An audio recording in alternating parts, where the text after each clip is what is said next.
The snow had been falling since 4 a.m. By 7, Manhattan wore it like something heavy. Not decorative punishing, the kind of snowfall that turns taxi headlights into blurred halos and makes the whole city go quiet in a way that feels less like peace and more like warning. Evelyn Carter arrived at Orion Global's Midtown Tower at 6:47 a.m. She rode the elevator alone. 28th floor. She did not look at her phone. She had already read the morning's messages 3 times in the car. And reading them a 4th time would not change what they said. The last interpreter had canceled at 6:22 a.m. A traffic accident on the Triborough Bridge. He was fine. The situation was not. She set her bag on the desk in her corner office and stood at the window for exactly 40 seconds. Below, the city crawled. Cabs fishtailed through slush. A delivery van was double-parked on 47th Street, with its hazards blinking. Someone in a yellow raincoat was trying to cross against the light. Evelyn turned away from the window. The deal had taken 9 months to structure. 240 days of calls, term sheets, due diligence reviews, and alignment meetings across 6 time zones. The principals involved 6 separate delegations: the UAE Sovereign Wealth Consortium, a Japanese infrastructure group, a French energy firm, the Korean state-backed technology fund, a German engineering conglomerate, and the Brazilian logistics operator whose regional concessions were the backbone of the whole arrangement. Combined, they represented $2.4 billion in committed capital. Their legal teams had signed NDAs. Their executives had flown overnight. Their assistants had already confirmed morning pickup times. The deal was called the Meridian Framework. It was the largest infrastructure financing arrangement Orion Global had ever structured.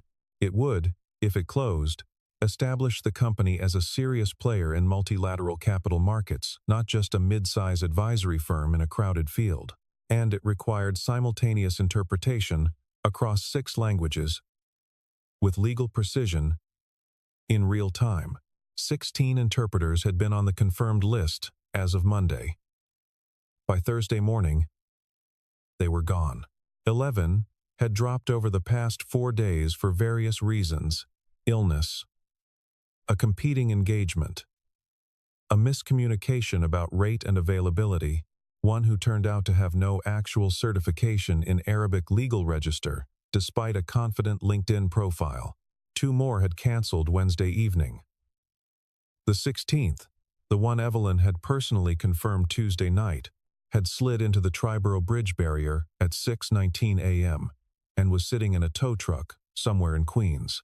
Richard Blake, her COO, was waiting in the hallway when she stepped out of her office.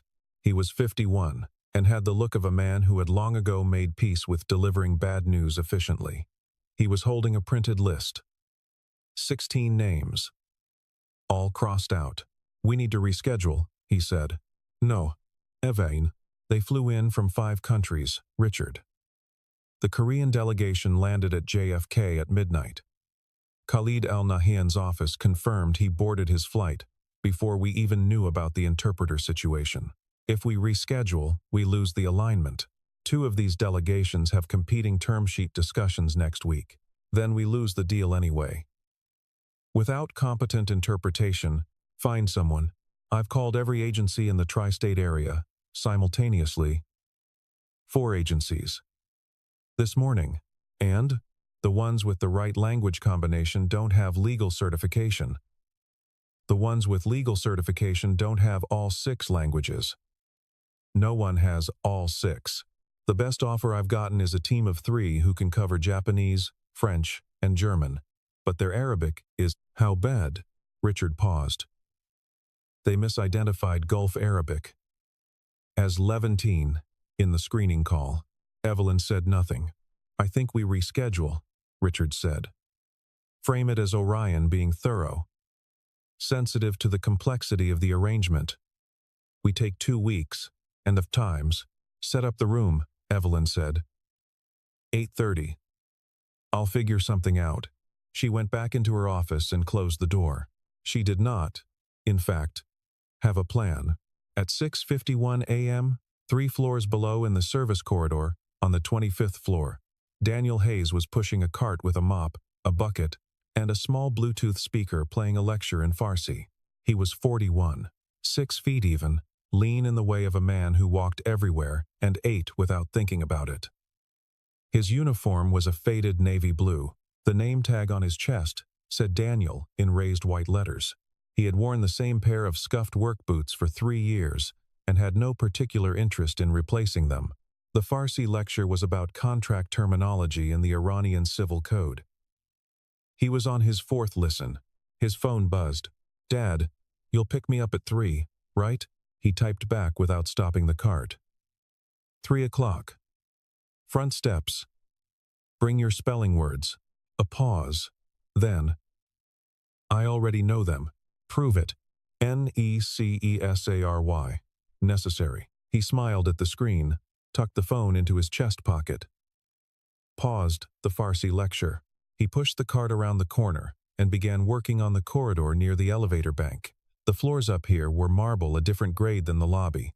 A shade warmer, harder to buff without leaving streaks if you used the wrong pressure. He knew the difference. He had learned it in his first 2 weeks here, the same way he had learned which offices kept their doors open and which ones had people who worked past midnight, the same way he learned everything, by paying attention until he understood it completely. On the shelf below the cart, folded neatly inside a rubber band, was a small notebook, brown cover, water-stained on the lower right corner. Inside, in handwriting so small it required some effort to read, were vocabulary lists in 9 languages. Legal terms, diplomatic registers, idiomatic expressions that didn't translate cleanly, and required judgment calls rather than direct equivalents. He did not open it this morning. He didn't need to. The elevator opened. A woman in a charcoal coat stepped out quickly, already looking at her phone, and walked directly into the cart. The bucket lurched. Water sloshed over the rim and spread in a slow fan across the marble. The woman glanced down at the wet floor, then up at Daniel, then back down.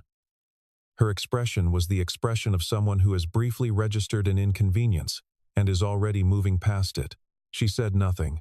She kept walking. Daniel watched her go for a moment. Then he got the mop and started on the floor. Besiedem 45 meters. The 28th floor had a particular quality to it, the kind of controlled tension that exists in places where large decisions are being made by people who are accustomed to solving problems but have, for the moment, run out of solutions. The boardroom had been set since 6 a.m. 6 delegation seats, each with a nameplate, a portfolio of documents, a wireless earpiece, a water glass. The interpretation equipment had been tested. The microphone array was calibrated. The translation booths at the far end of the room were lit and ready. Everything was ready, except the people who would sit in those booths and make the whole thing function. Laura Mitchell arrived at her desk in HR at 7:50 and read the situation in about 40 seconds from the look on the assistants' faces and the volume of the printer in the copy room, which was going at a rate that suggested someone was printing backup documents they didn't actually need but couldn't stop themselves from printing anyway. Laura was 44. She had been at Orion Global for 11 years. She had a reputation for knowing where things were, including things that weren't strictly her department. She was also, at this particular moment, the only person in the building who had read Daniel Hayes's complete personnel file. She had read it when he was hired, 14 months ago. She had flagged it internally with a single asterisk, her private notation for situation worth knowing about. She had not escalated it. It was not her call to make. People had the right to be what they wanted to be, and what Daniel Hayes had chosen to be, for reasons she did not fully understand but had come to respect, was quiet. She poured her coffee, sat down, thought about the situation for approximately 90 seconds. Then she went back to her desk and pulled up his file again. Former State Department senior interpreter. The dates were there. The clearance levels, redacted in places, but legible in others. G7 summits, the abbreviation strings of multilateral forums, a 3-year posting to the Gulf region that overlapped with a period of significant diplomatic activity. Japanese Economic Forum, Tokyo. Saudi Vision Coordination Talks, Riyadh. The Korean Trade Working Groups, 14 years. He had left the State Department voluntarily. The file didn't say why. She had not asked, because it was not her place to ask. What it did say was that his language certifications were current. He had renewed them quietly, through an outside body, without calling any attention to the fact. Laura put the file down and looked at the window, where the snow was coming sideways now. She thought, he won't want to do it. She also thought, someone should at least tell Evelyn Carter there is an option. She picked up the phone. On the 25th floor, at 8:04 a.m., Daniel was working near the far end of the East Corridor when he heard the voices. The UAE delegation had been given a hospitality suite on 25, while the boardroom was being prepared. The door was open. Two men in the corridor were speaking. One was a junior delegate from the German group, practicing the English version of his opening remarks in a low mutter. The other, standing near the window with a phone pressed to his ear, was Khalid Al-Nahyan. Khalid was 63. He had the build of a man who had been powerful for a long time and wore it without effort. He was speaking in Arabic, not standard Arabic, not the formal variety used in broadcasts, but the precise Gulf dialect of Abu Dhabi, the kind that carries embedded cultural assumptions about hierarchy and trust, and the proper pacing of negotiation that cannot be accessed by someone who learned Arabic from a textbook. He was speaking to someone back home. Something about the timeline for the exit clause. Daniel slowed the cart. He did not intend to listen. He had learned, in his previous life, that listening to a conversation not meant for you usually produced more complication than information. But the Arabic was very specific, and one of the phrases Khalid used was one Daniel had thought about before a construction, that in formal translation reads as 30 calendar days, but which in Gulf legal convention, particularly in contracts involving sovereign entities, carries a customary interpretation closer to 90. He noted it the way he noted everything, filed it away, kept moving. Khalid ended the call and turned, almost casually, and found Daniel 3 meters away with a mop and a cart. He looked at Daniel the way people sometimes look at service staff, a brief, automatic register of presence. Not quite dismissal, not quite acknowledgement. Then something shifted in him, an instinct. He had spent 40 years reading rooms and the people in them. He said, in Arabic, "Your cart is making a noise." The left wheel, it was not a complaint. It was an observation. Slightly curious. A small bridge. Daniel looked at the wheel, then looked back at Khalid, and answered in Arabic Gulf dialect, Abu Dhabi register, the same variety Khalid had been speaking 30 seconds ago. "It's the bearing. I've been meaning to replace it, but haven't had time." Khalid did not move. Daniel did not move. The silence lasted perhaps 3 seconds, which is a long time when two people are measuring each other. Then Khalid said, still in Arabic, more carefully now, "Where did you learn to speak like that?" "Various places." The accent, Riyadh initially. Then Abu Dhabi. 3 years. Khalid studied him. Not hostile. Something closer to professional interest. And the legal terminology? The exit clause construction I was using just now? Daniel was quiet for a moment. Then, the 30-day clause reads as 90 in your framework. Anyone who's worked with Gulf sovereign contracts knows that. But it's the kind of thing that doesn't get flagged unless someone's specifically looking for it. Khalid was silent for a long moment. Then he said, very quietly, "How many languages do you speak?" Daniel said, 9. Evelyn Carter was at her desk at 8:11 a.m.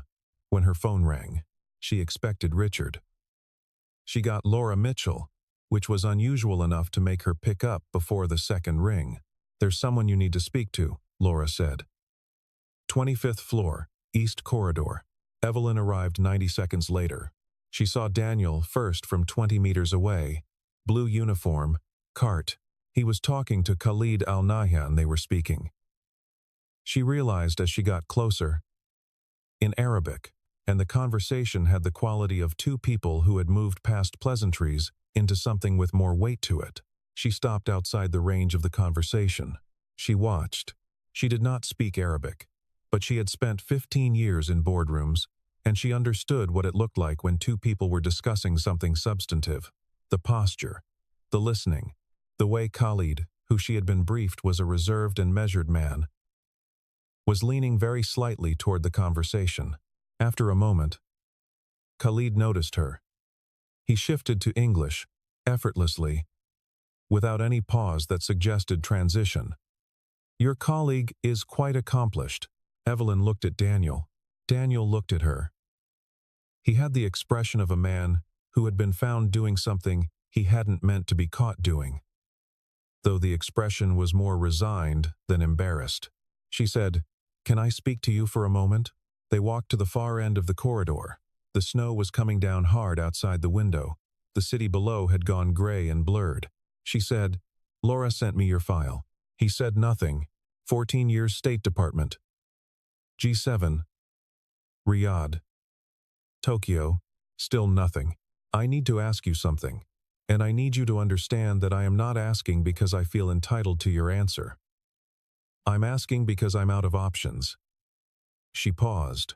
"How many languages do you have that overlap with what we need today?" He looked at the window for a moment. "What do you need?" "Arabic, Japanese, French, Korean, German, Portuguese, Brazilian." "Those 6? "Yes." He was quiet. "All of them," he said. She looked at him for a moment. Not relieved, something more complicated than relief. "Why are you here?" "Doing this?" he said evenly. "Because my daughter's school is 6 blocks from this building, and the schedule works." It was not a complete answer. She recognized that. She also recognized it was the answer he intended to give. "I can't pay you a State Department rate on short notice," she said. "I can pay you well. Consultant terms. Today, it's not about the money." "Then what is it about?" He thought for a moment. "I need to be done at 3 p.m. "Why 3? "My daughter gets out at 3. Evelyn did not move for a moment. Then, "Done at 3. "I'll have someone there with a car if we're still going." "I don't need a car." "Fine. Can you do this?" He looked down the corridor, toward the boardroom. Then back at her. "Yes," he said. Richard Blake met them at the boardroom door. He was holding a tablet, and his expression had the specific quality of someone who had prepared many objections and was not sure which one to deploy first. "This is insane," he said, which turned out to be all of them at once. "Note the objection," Evelyn said. "Set up a secondary earpiece at the interpreter station." Evelyn. "He's Richard." Looked at Daniel. He did not finish the sentence. Whatever word he had been reaching for, he decided not to use it. Daniel did not look at Richard. He had already moved past the reaction. He was looking at the room, taking in the table configuration, the 6 delegation positions, the placement of the microphones, calculating something quietly. "Is there a briefing document?" he said. Evelyn handed him a folder. He opened it, paged through it in approximately 45 seconds, and closed it. "Section 4 has a discrepancy," he said. "The force majeure clause uses a French civil law standard in the English text, but the Japanese summary uses a common law equivalent. They're not the same protection. It'll come up." Evelyn and Richard looked at each other. "Fix it before we sit down," Evelyn said to Richard. Richard opened his mouth, closed it, walked away with the folder. Daniel removed his blue work gloves, folded them carefully and set them on the cart, straightened his uniform. He looked, Evelyn thought, exactly like what he was, a man about to do something he had done before and was not particularly nervous about. "The Korean delegation," he said quietly, before they went in. Their lead negotiator studied in Paris. His French is academic, not business register. If it comes up, I'll bridge it, but don't frame anything as a question to him in French directly. "How did you know that?" His interpreter request form listed French as a secondary language, academic certification. He paused. "I read the briefing file, the one she had handed him 90 seconds ago. She said, 'Is there anything else I should know?' He looked at the door. "Don't stop the room once we start. These negotiations are rhythm-dependent. Interruptions are where deals die." "Understood." He pushed open the door. The 6 delegations had been seated since 8:20. By the time Evelyn entered with Daniel at 8:34, the room had the contained tension of people who are trying not to show how much they have noticed the delay. Richard had made a brief announcement from the doorway, a modification to our interpretation arrangement. Apologies for the brief wait, which had produced 6 different varieties of polite expression that all meant essentially, "What is happening?" When Evelyn entered, she was followed by a man in a maintenance uniform. There was a moment, perhaps 2 seconds, where the room processed this. 6 senior delegations, some of the most experienced dealmakers in their respective regions, looking at a man in navy blue work clothes who was walking to the interpreter station without apparent hesitation. The Japanese delegation head, Hiroshi Tanaka, 67, leaned very slightly to his right and said something in Japanese to his legal advisor. Daniel, already at the station and adjusting the microphone, replied in Japanese without looking up. The room went still in a different way. Tanaka looked at him. His expression shifted from polite skepticism to something more alert. Evelyn sat down. She looked at Richard, who had the expression of a man watching a high-wire act while standing underneath it. She looked back at Daniel. He had settled into the chair at the interpreter station, in front of the microphone array and the earpiece bank. He folded his hands on the desk. He looked, for a moment, like a man waiting for something he had been waiting for quite a while. Then the French delegation lead cleared his throat, and Daniel looked up, and Evelyn said, "Let's begin." For the first 20 minutes, the room watched him the way you watch someone you are not sure you trust.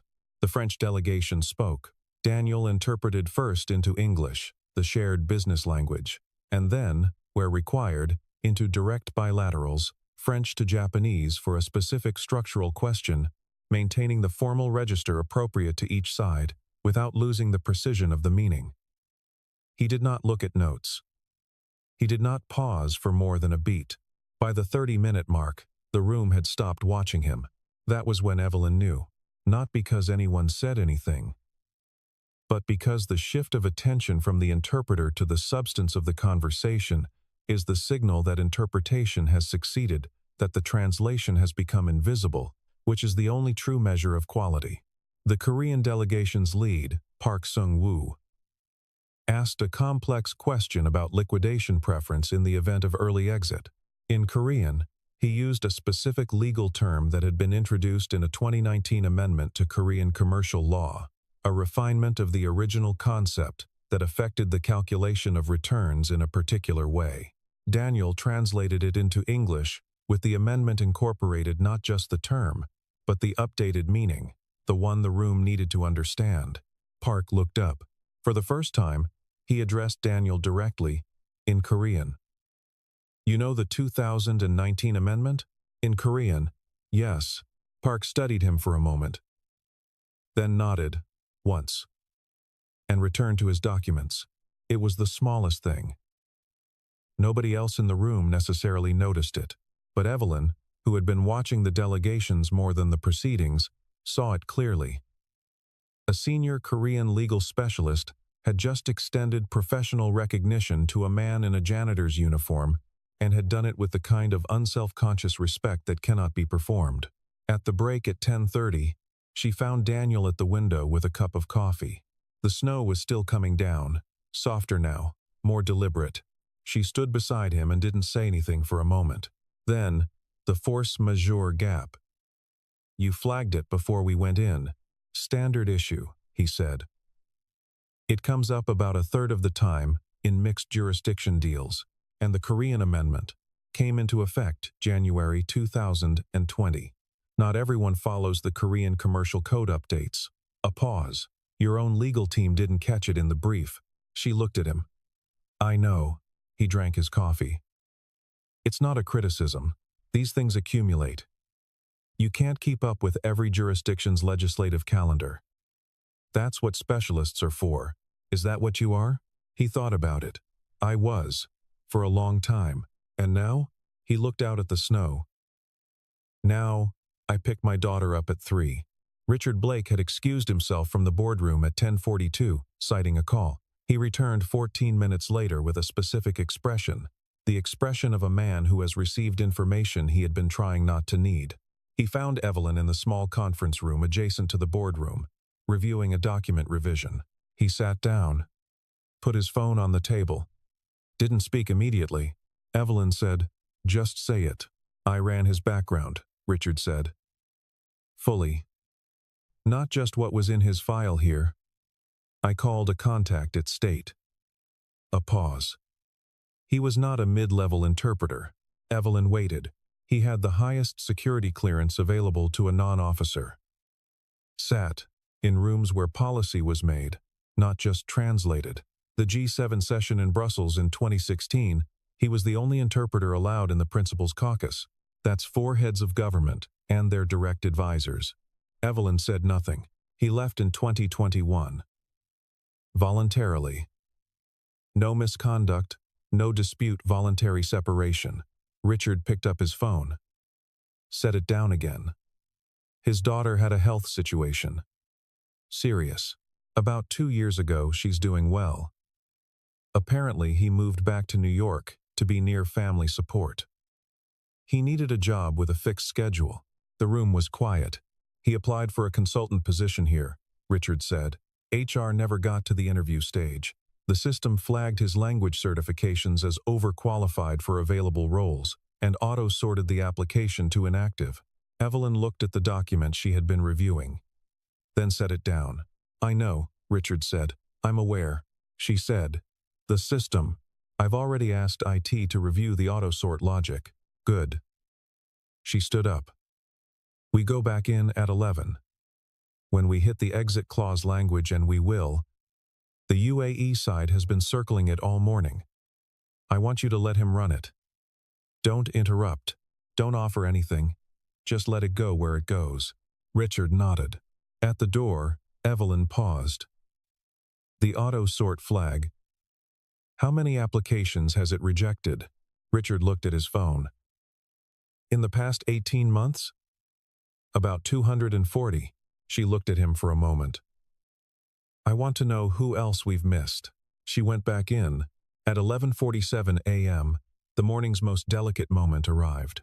The Meridian Framework Section 7 contained an exit provision, the right of any signatory to withdraw under specific financial conditions within a defined window after signing. The window was described in the English text as 30 calendar days.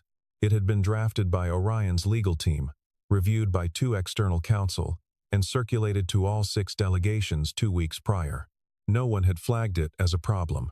The UAE delegation had been circling it all morning, because as Daniel had recognized from the corridor conversation at 7:58 a.m., in Gulf Sovereign Investment Convention, particularly with a state-linked consortium like Khalid Al Nahyan's, 30 calendar days in this type of provision is understood by custom and precedent as the window within which notice of intent to exit is filed, not the window within which exit is completed. The actual exit process, under that framework, would run to approximately 90 days. This was not in the document.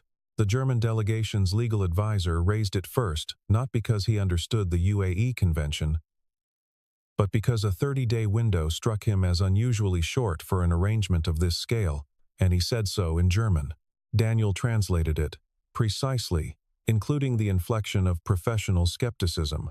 This prompted the Brazilian delegate to look at his own documents, which prompted the Korean legal advisor to start writing notes. Khalid Al Nahyan said nothing. He was watching Daniel. Daniel waited. Evelyn said, "Is there an issue with the exit window?"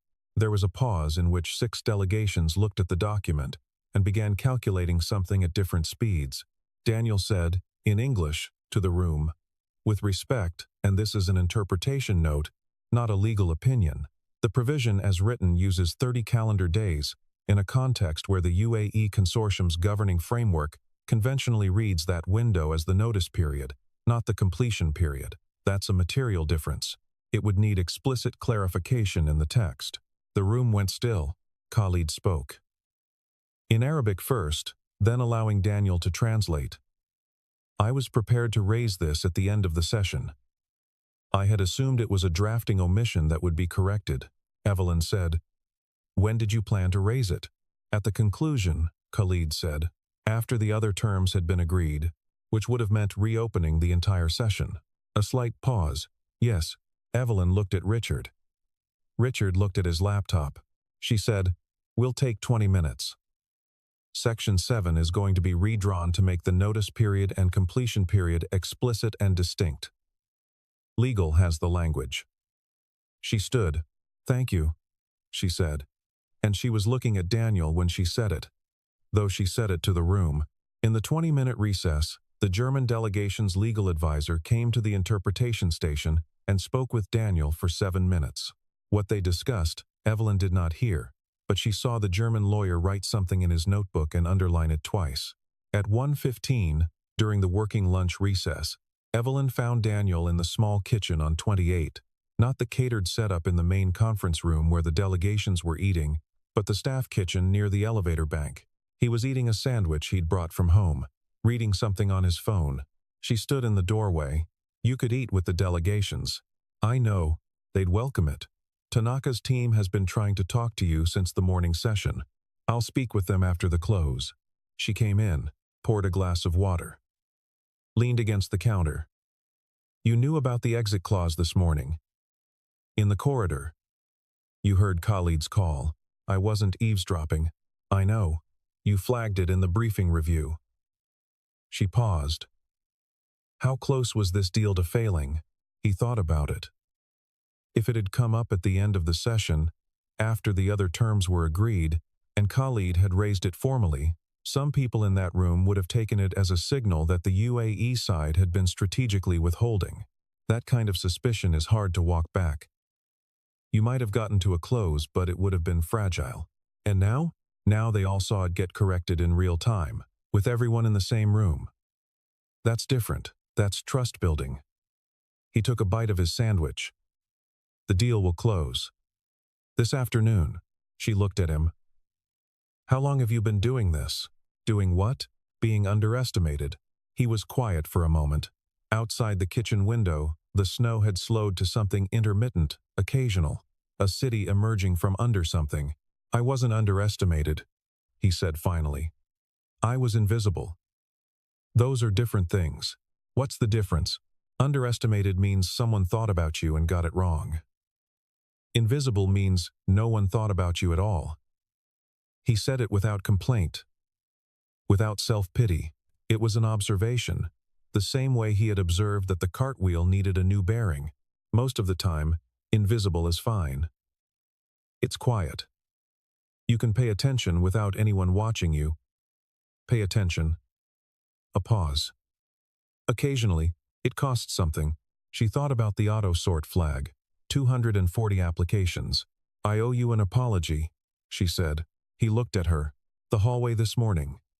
I walked into your cart. I didn't stop." He looked at his sandwich. "You had a lot going on. That's not an excuse." "No," he agreed. "It isn't." They were quiet for a moment. "You should go back," he said. "They'll be gathering in about 8 minutes." She went. The afternoon session went the way the morning should have gone, which was to say it moved. The renegotiated Section 7 had the effect of releasing pressure from the room when a significant uncertainty is resolved clearly. And everyone sees the resolution at the same time. The negotiation changes quality. People lean forward instead of back. Concessions that had been held get offered. Positions that had been rigid start to have flexibility. By 2:15, the Korean and German delegations had agreed on the performance bond terms. By 2:30, the French and Brazilian sides had aligned on the logistics concession timeline. By 2:45, the core agreement was effectively in place, and the legal advisors were working through the final language. At 2:57, Evelyn noticed Daniel glance at the clock. It was a brief glance, controlled. He returned his attention to the room immediately, but she had seen it. She looked at the remaining items on the agenda. 3 closing formalities. Signatures. A brief statement from each delegation head. "Standard close," she said. "Let's wrap the statements." Richard looked up. "We usually do the signatures first." "Statements first. It moves faster." The statements took 9 minutes. Each delegation head said something brief and formal. Daniel translated each one smooth, exact, carrying the appropriate register for each. The Japanese statement, with its careful reserve, the French, with its precise dignity, and the Korean with its forward-looking emphasis.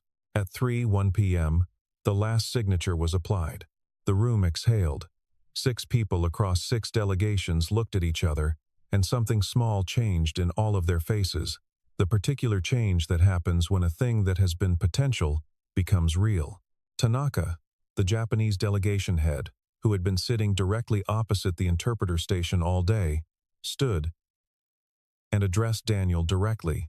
He said, in Japanese, slowly and clearly, "In 30 years of international negotiation, I have worked with many interpreters. Today, I understood something I had perhaps forgotten." He paused. Language is not only the words, it is everything between them. He bowed, very slightly. Daniel stood.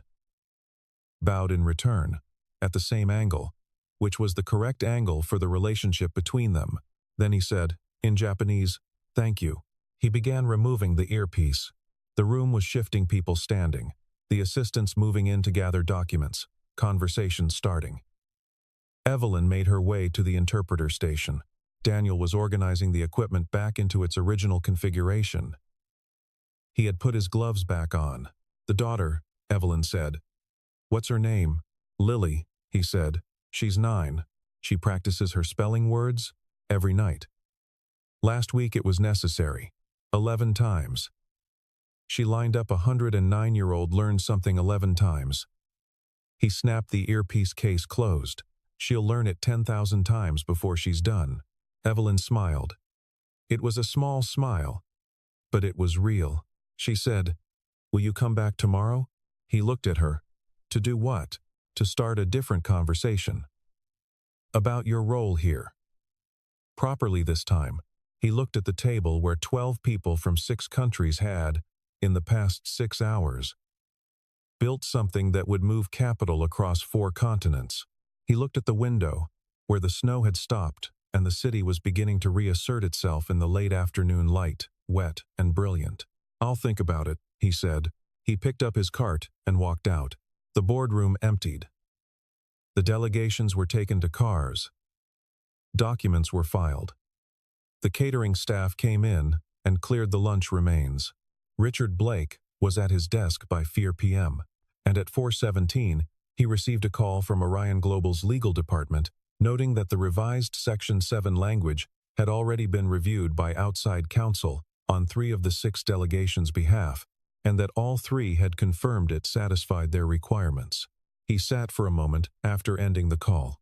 He had been the one who had pushed, for the past 3 years, for an automated screening system in HR that would filter applications by qualification match to eliminate the volume of mismatched submissions. He had championed it in a budget review.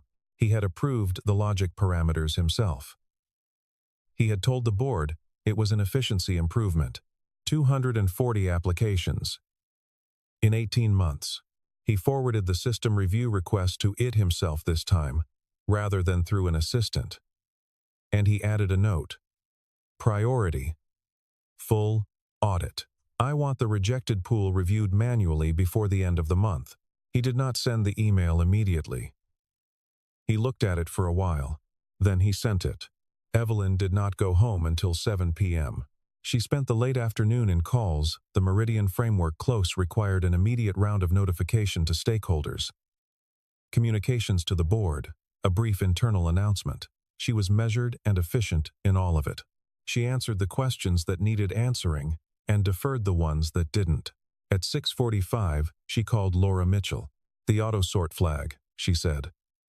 I want a new process. Manual review for any application flagged overqualified. I want it in place by the 1st of next month. That's a significant change, Laura said. I know. A pause. I should have caught it earlier. I signed off on the parameters. You were trusting the system to do what it said it would do. That's not an excuse. Laura was quiet for a moment. I'll have a proposal drafted by Monday. Thank you. Evelyn paused. His application, Daniel's. Is it technically still in the system? Technically, yes. Inactive queue. Move it to active and set a meeting for tomorrow morning, 9 a.m., if he's willing. What role? Evelyn thought about the morning, the corridor, the kitchen. The moment at 2:57 when a man who cleaned floors had glanced at a clock because his daughter got out at 3, and she had understood, without any explanation, what that meant. Language and cultural strategy consultant, she said. Flexible schedule. Draft terms tonight. Something real, not symbolic. Understood. Evelyn set the phone down. She looked at the window. The snow was gone from the air now. It remained on ledges and rooftops, settling, compacting, the city's overnight work of absorbing and adjusting. She thought about what he had said in the kitchen. Invisible means no one thought about you at all. She thought about how many meetings she had walked into in 15 years, and how many people she had not seen. Not dismissed, not underestimated, simply not perceived. The maintenance staff, the security desk, the people who made the building function, while the people who ran the building were paying attention to other things. She had not been cruel. She had not been deliberately dismissive. She had just been looking somewhere else. It was a small and significant distinction, and she was not sure yet what to do with it. But she was sure of this. It was better to know than not to know. She closed her laptop. He came in through the lobby at 9 o'clock. He was wearing his work uniform.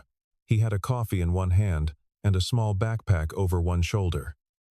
He went to the security desk, signed in, and rode the elevator to 28. Evelyn's assistant met him in the hallway and brought him to the small conference room. Evelyn was there. She had a folder on the table.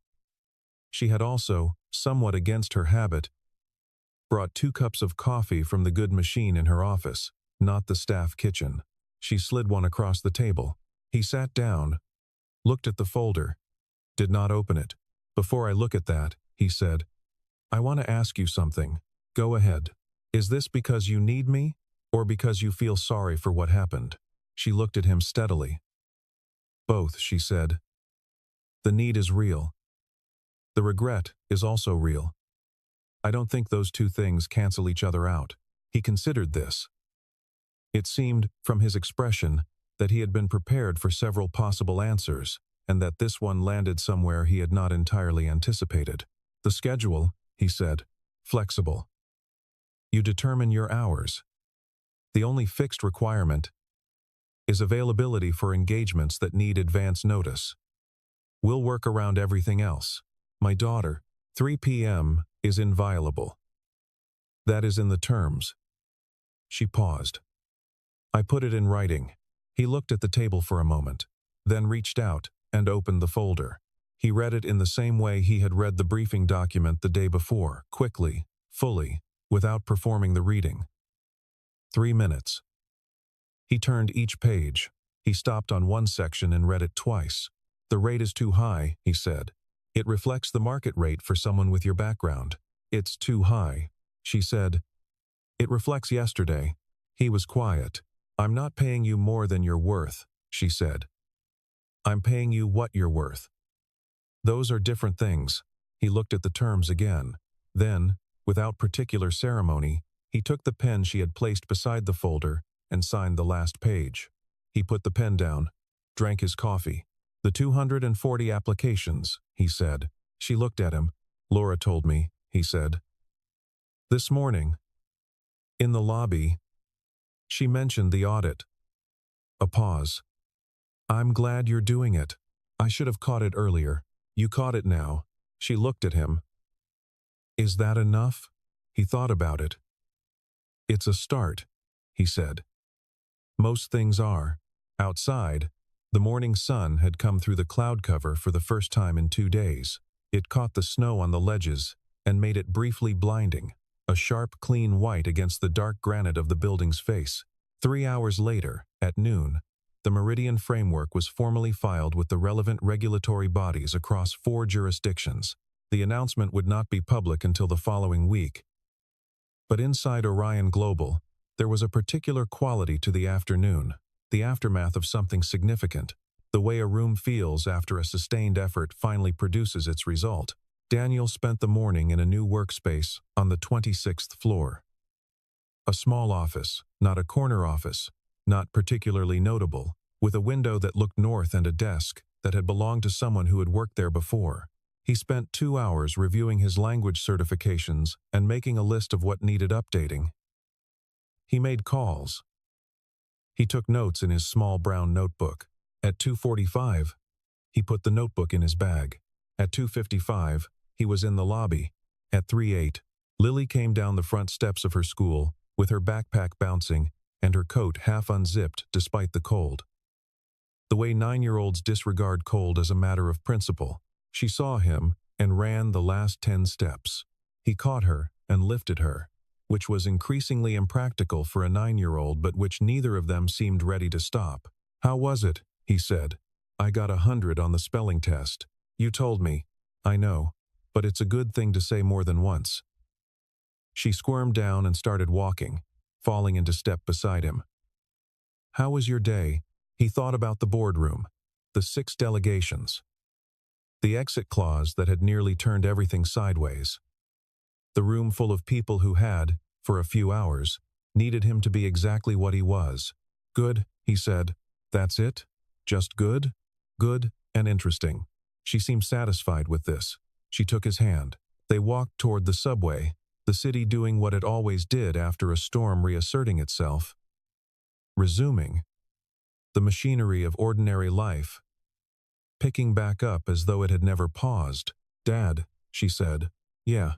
What does necessary mean? Like, what does it actually mean?" He thought about it. "It means something you can't do without, something that has to be there, or everything else doesn't work." She was quiet for a moment, turning this over. "Like a foundation?" "Exactly like a foundation." She nodded, storing it away. They went down into the subway. The doors closed behind them. The city moved on above. There are people who do not need to be seen to know what they are. They learn the languages, do the work, carry the knowledge not for recognition, but because the work itself has weight. And weight matters regardless of who is watching. Occasionally, on a morning when everything goes wrong, and the snow comes down hard, and the room runs out of answers, one of them steps forward, and the room, for a moment, remembers what it forgot.